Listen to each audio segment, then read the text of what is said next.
We all know that filmmaking equipment can be expensive, but what about the cheap stuff? Is it any good? Let's find out. Bendable tripod. This one was $5, and it's very bendy. So this camera is currently being held up by that bendable tripod, and it's staying up pretty well. It's not falling or anything. At first it did kind of seem a little unsteady, but it's staying up, so I think it works.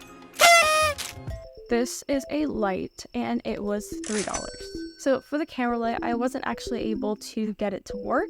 I put in batteries, but it wouldn't turn on, so I'm not really sure what the issue with that product was, but for me, it did not work.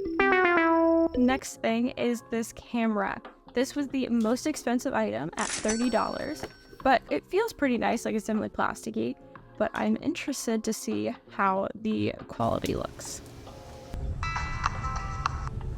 So for the camera, it definitely worked. It took pictures and videos, so it definitely gets a check mark in that aspect. Are there going to be perfect photos that you can zoom in and see every single pixel?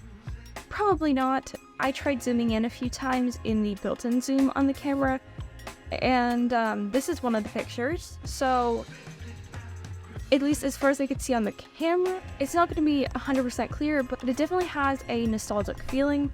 And I think I'll continue to use this camera just because I like the kind of like coloring it gives to the photos, but it's not going to be a perfect crystal clear video or picture, but it does have a nice aesthetic to it, and it just, some of them look pretty.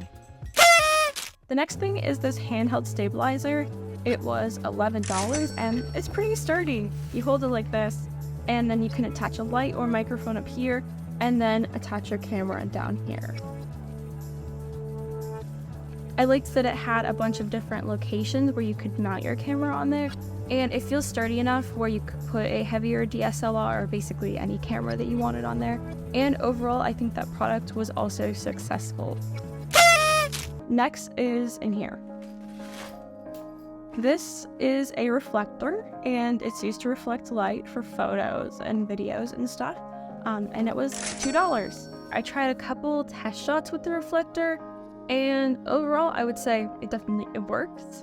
There's not a lot more to say about it than it works. It is tiny. It's tinier than I expected, but it's good close-up shots, just trying to bounce some of that light onto your subject, and yeah, it was successful.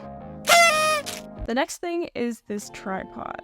I really like this tripod. It was originally, I got it for $8, but it is $23 on Amazon, but I love it. It's amazing. It has so many different features in it that it's really nice. It's one of my favorite purchases, and I think it's my favorite purchase on this whole video. You can use it as a selfie stick.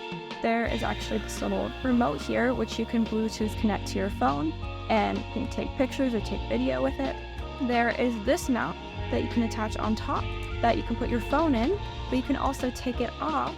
And they also have this mount where you can mount a camera to it.